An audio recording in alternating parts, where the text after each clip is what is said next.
Construction sites.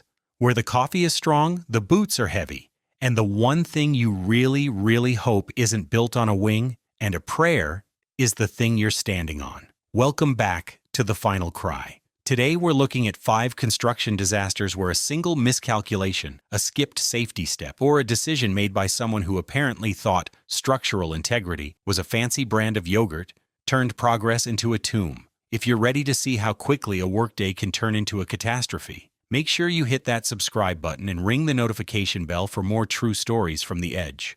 Let's just say, you might look at your own office building a little differently after this. The Cần Thơ Bridge, scaffolding betrayal. In southern Vietnam, the Cần Thơ Bridge was more than just concrete and steel. It was a symbol of the future. A future that, in this case, was being held up by what we can only assume was the construction equivalent of used chewing gum and hope. On the morning of September 26, 2007, over 250 workers were on site, relying on a 30-meter-high scaffold built from poor-quality, reused materials. Because when you're building a massive bridge, you definitely want to save a few bucks on the thing preventing people from becoming pavement pizzas. The scaffold, burdened by this profound lack of give a damn, decided it had seen enough. With a sound like thunder, it gave up the ghost, sending a 90-meter ramp and everyone on it into a 100-foot freefall. The official death toll was 55. They weren't killed by a freak accident, but by a simple, unforgivable sin: cheapness.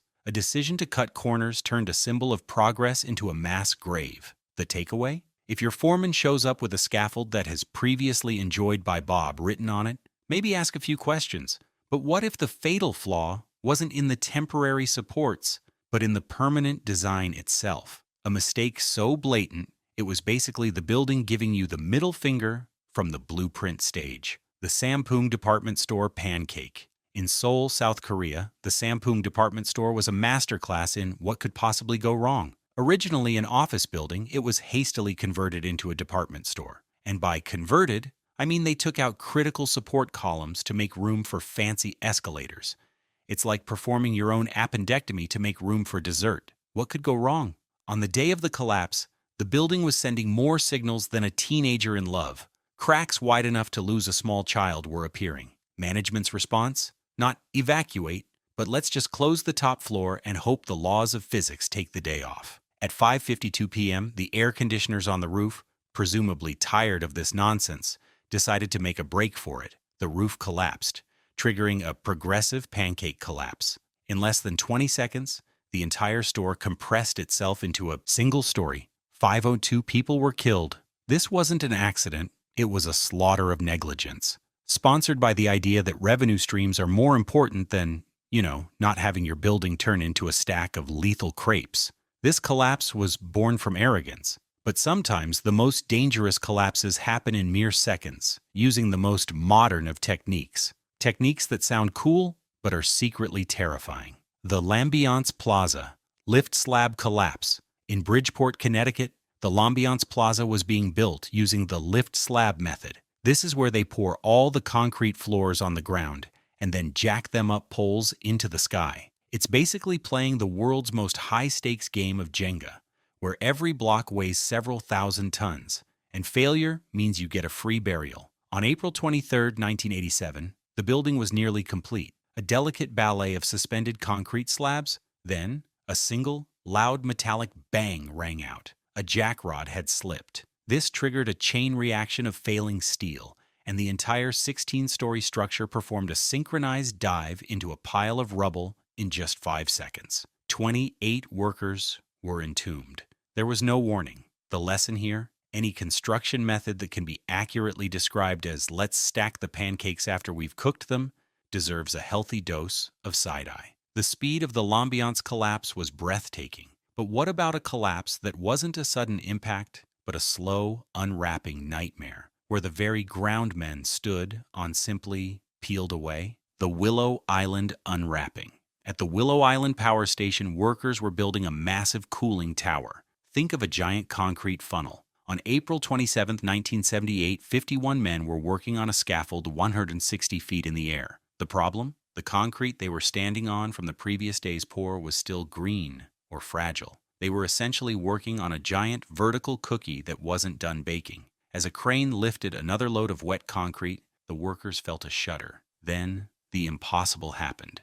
The entire section of the previous day's pour began to delaminate. It didn't just crack, it unwrapped. Giant sections of concrete peeled away from the tower like a banana skin, taking the scaffolding and all 51 men with them. It remains one of the deadliest construction accidents in U.S. history, a tragedy born from rushing the process. Because in construction, as in life, you can't rush the dough. Or in this case, the several thousand-ton concrete dough. The Willow Island disaster was a lesson in patience ignored. But what happens when every single lesson is ignored? When the warnings are so blatant that workers are forced into a death trap at the point of a paycheck? The Rana Plaza factory death sentence. This is the story of a murder that 134 people saw coming. The Rana Plaza in Bangladesh had massive cracks in its pillars the day before it fell. The building was so obviously doomed that the bank on the ground floor immediately closed. The garment factory owner's response?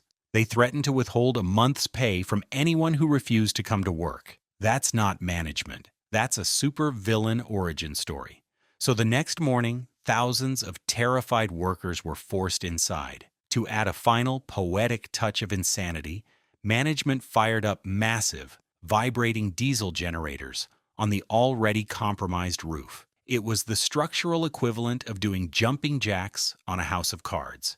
The building immediately surrendered, collapsing and claiming 134 lives. These people didn't die in an accident. They were sent to their deaths because the cost of a day's production was deemed higher than the cost of their lives. So, from a single slipping jackrod to a deliberate decision to ignore a building's cry for help, these disasters show that the deadliest flaw on any construction site isn't in the concrete or the steel, it's in the human decisions that come before the collapse. Usually, the decision to treat safety regulations as optional suggestions from a nagging mother-in-law. If these true stories of catastrophic failure and breathtaking incompetence hit you hard, let us know by leaving a like and a comment below. Make sure you're subscribed so you never miss a story. Stay aware, stay safe, and remember, always wear a hard hat, and if possible, a clue. We'll see you in the next one.